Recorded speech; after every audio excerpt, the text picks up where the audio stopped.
Hey there, viewers, welcome back to Ray of All Trades.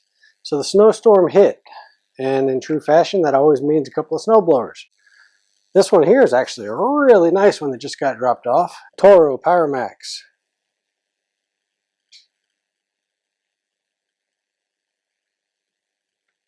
11.5 horsepower motor.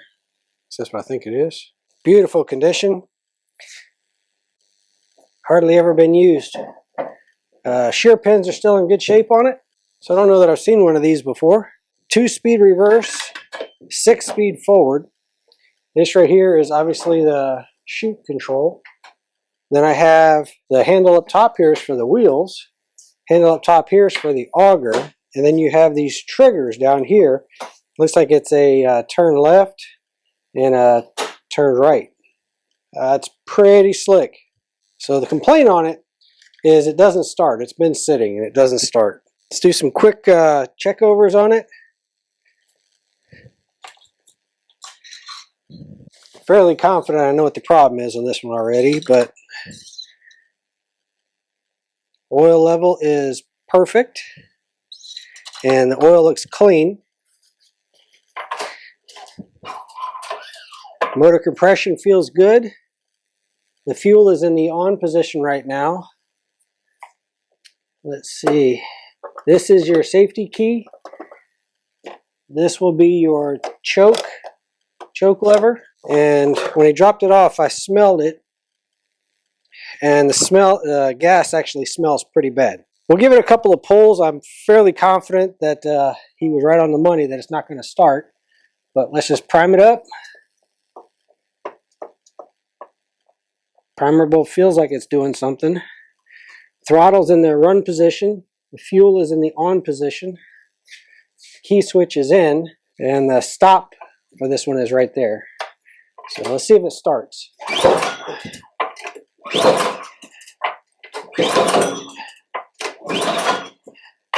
Yeah, she's not going to start. I mean, like I said, I could smell it when he first pulled it in. Tell you what we're going to do. We're going to go straight for that, get that fuel out of there. Get that carburetor pulled off. I'm positive that I've got bad fuel sitting in here. So let's start with that. It's like this metal tab is bent up and looks like the plastic melted on the muffler because this metal tab appears to be broken and not screwed in properly. So let's see if we can adjust something there to make that sit properly. Normal course of action would be to check for spark necks, pull the spark plug, make sure that we got fire and everything. But like I said, I smell the gas. I know it's bad. So let's go ahead and start there. Let's see, I think we're missing one screw there, one screw there.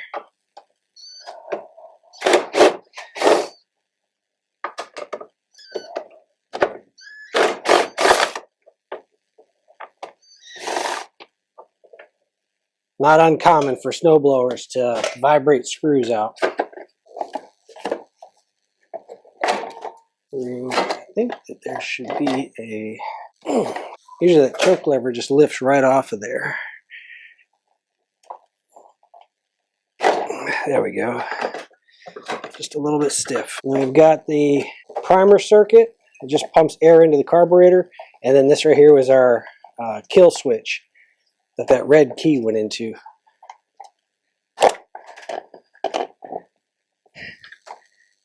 There we go. Pull that loose.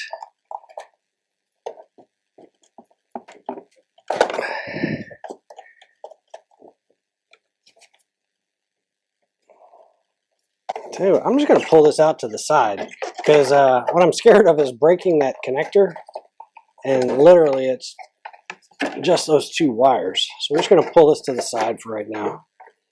It's just fighting me trying to take it off of there, and I'm scared if I keep pulling it's going to cause me to have some more problems. This is pretty cool, huh?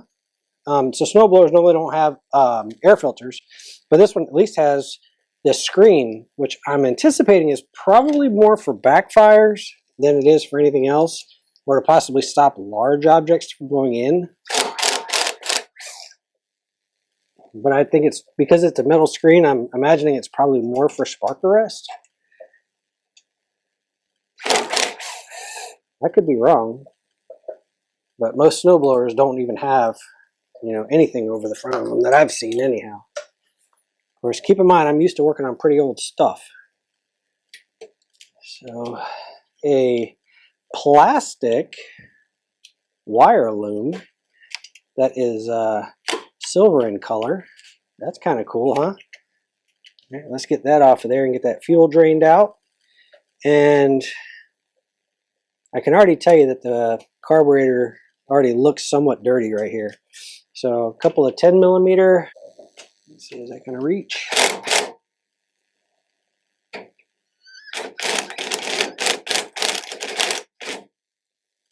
That one came loose.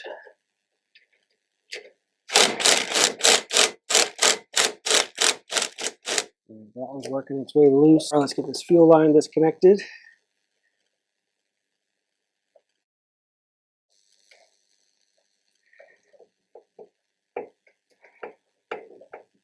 There we go, got that turning. Turn my fuel off. Fuel line's loose. Let's get those two screws out.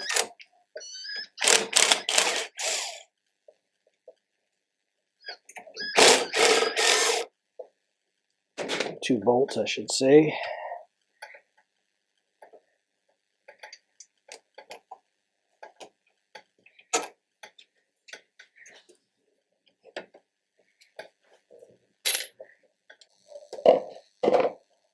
Just have that ready.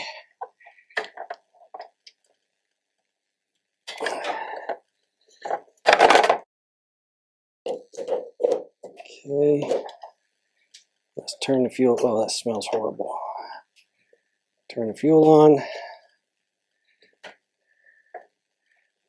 Now I'm going to babysit this for just a second. Get this fuel out of here. Bring you back when we're ready to pull this carburetor off.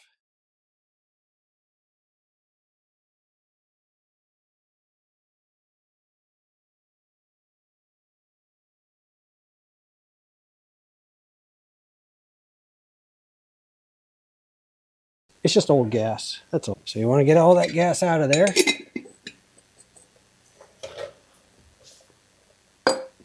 Use it for washing parts later on. Then the carburetor has a little hook on the bottom, and all I'm going to do is twist the carburetor so that it comes off that hook on the bottom. Ow, like that.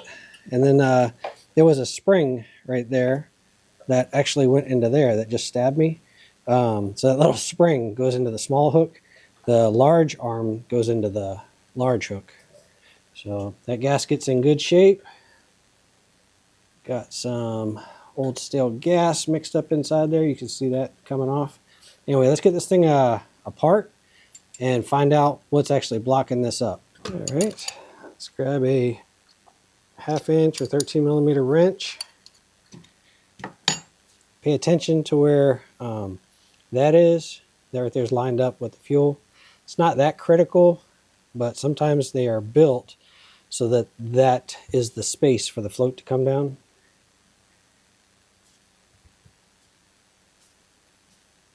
And yeah, that's in. See all the junk that's inside there? Hopefully y'all can see that. So, wow, that thing's on there.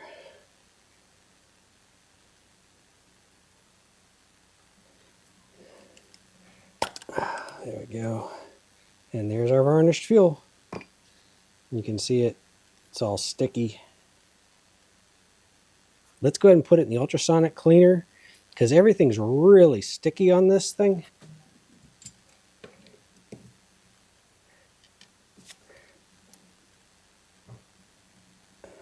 Yeah, I'm having a hard time getting that needle to come out. See it? That wouldn't have worked. And since that gasket doesn't come off easy, I do not see a pilot circuit that's that's removable. We are going to run this in the ultrasonic cleaner as is. And once I get enough of that cleaned out of there and it's not so sticky, maybe then we'll try to either pull out that emulsion tube and clean it up. I think that'd be the best solution. So yeah, let's get this thing in the ultrasonic cleaner.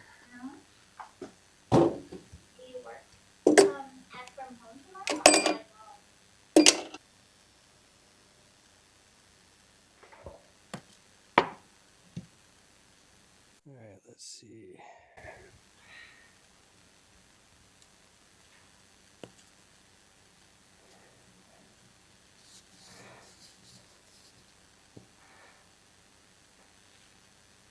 Okay.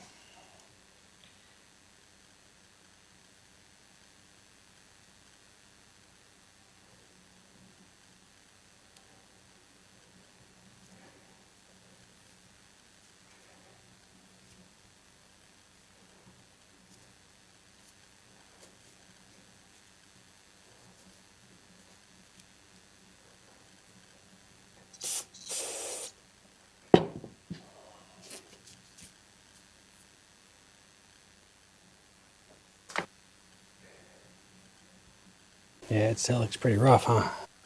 Let's see.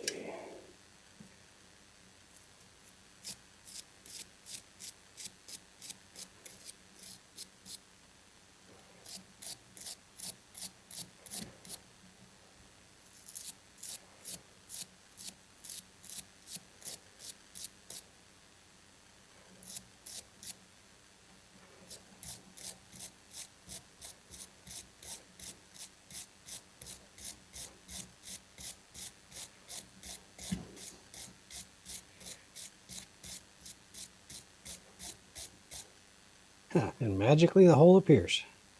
All right, I'm gonna have to dig that out with a wire or drill bit.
That might be doable on that one. It tells me this one's going to be that much harder.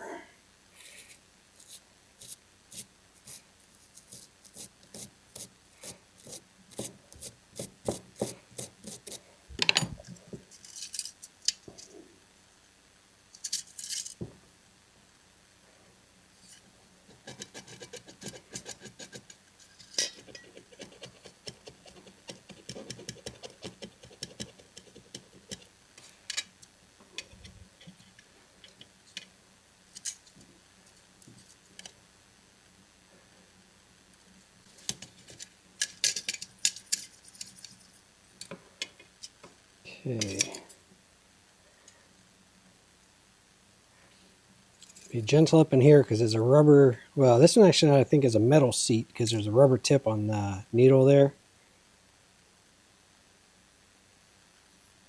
But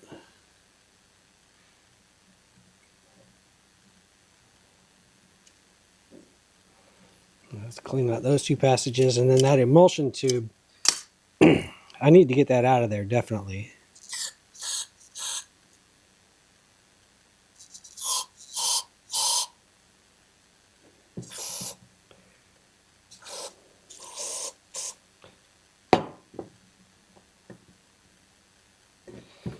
All right, and then let's see if we can at least see it to get it out of there. Did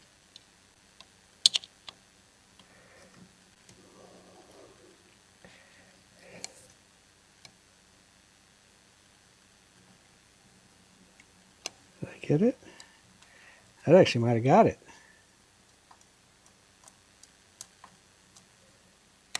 Yep, I got it. All right, let's get this out of here.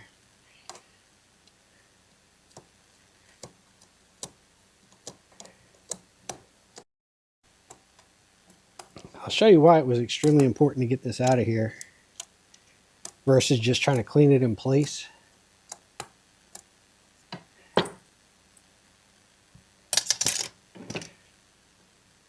So there's your main jet, which A is completely clogged, but B, it has all these little holes on the side that get plugged up. And all of those have to be cleaned out as well. You'd have never got to those normally. That was 30 minutes in an ultrasonic cleaner. Usually that's enough to clean these things out.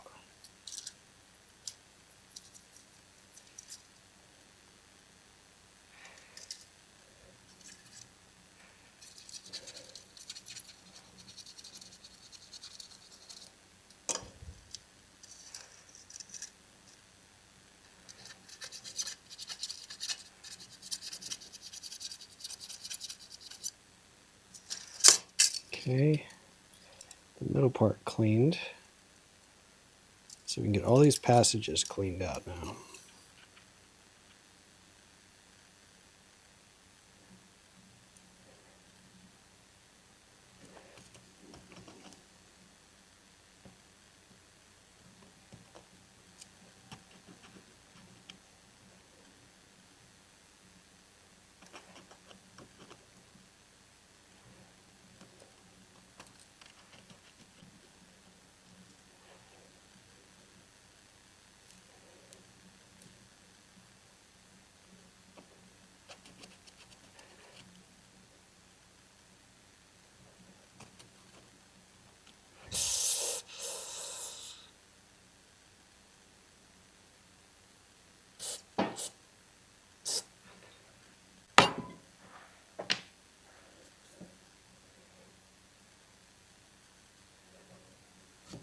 And a little bit up in here.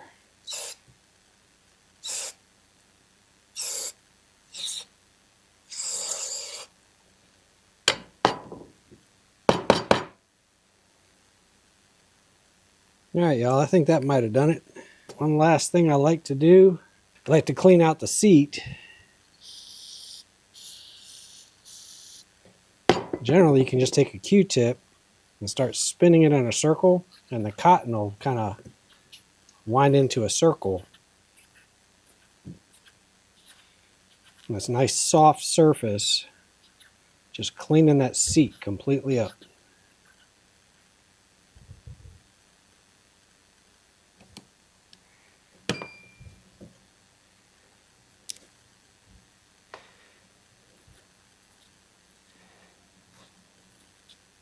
All right, let's get this thing put back together. So emulsion tube goes in first. When you tighten that up, make sure you don't over tighten it because it is brass going into aluminum.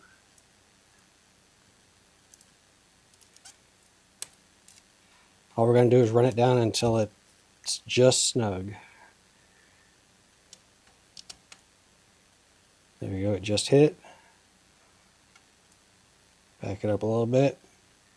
Yep, it's snug. Okay.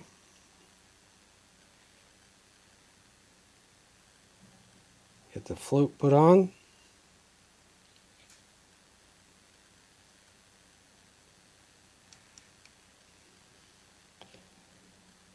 Float should only allow you to go on one direction. So we're going to drop that pin back in there, the float pin. Okay, and then we're going to verify that it works. As A is, does it fall by itself? And then B, can I blow air through it? And then turn it up so that the gravity alone is what's sealing it. And try to blow through it. So that's how we know that that's good. Make sure you check that gasket right there, which the fuel should never really reach that level. But if the needle fails to seal the fuel off, sometimes the fuel can get to that level and come up over the top of that bowl. There's usually a vent hole for that. Put the gasket back on here. And when we tighten this up, we're not going to go extremely tight on it, but we are going to go enough that that gasket seals. So just choke way up on your wrench. And I like to just hold them both in my hand and give it a good snug fit. And you'll actually feel it tighten down. You see that gasket.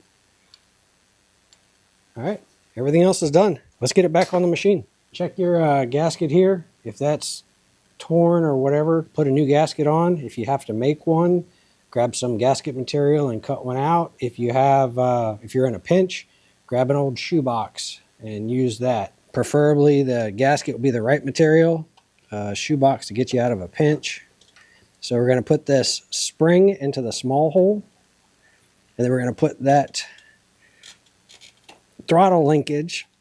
Remember, it's at a funny angle, so you got to get it.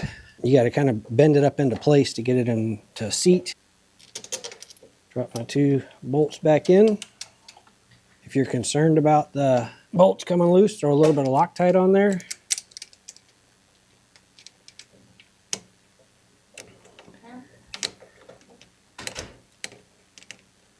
Snug these 2 up evenly. If I can find the torque spec, I'll post it in the link there. I just always tighten them up evenly.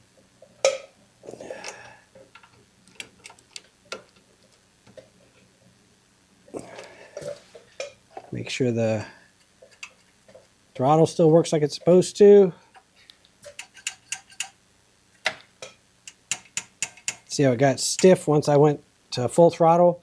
When I came back, it got real loose. Let's put our fuel line back on. If you didn't lose your pliers, use those. Otherwise, grab whatever you can. Put this fancy split loom back on.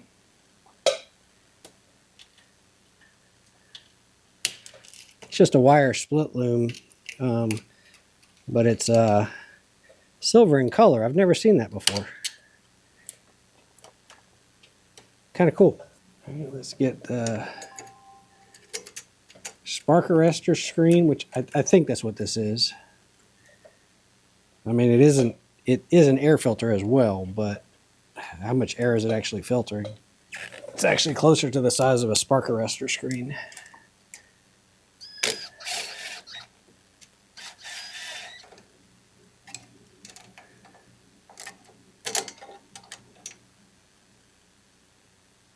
So your primer bulb, which is literally just shooting air, right? It's just a button that it just pushes air. It goes right back onto the carburetor, right where we took it off, right here.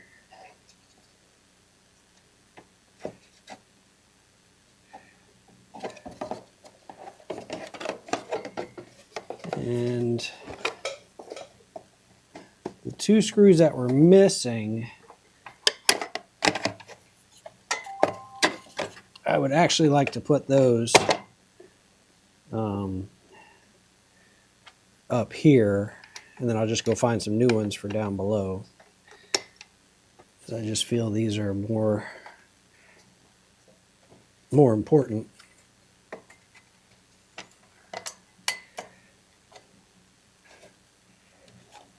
And I'll find some replacements for down there.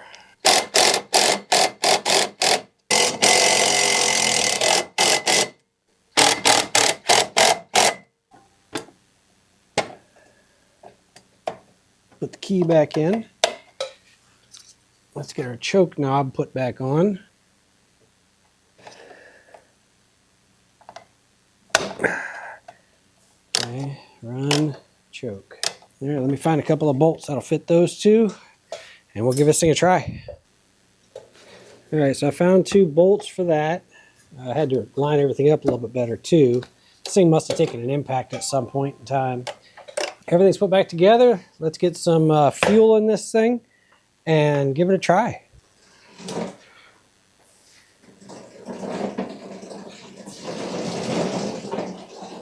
All right, it's getting cold out here, so let's turn the fuel on. Throttle all the way to the run position. The choke is in the choke position. Go ahead and hit the primer bulb a few times. Hopefully that the fuel had an opportunity to work its way down there. I'm gonna move the throttle control back. All right, let's give it a try.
Yeah, Toro Snowblower actually do pretty good. I think they'll be happy with that one.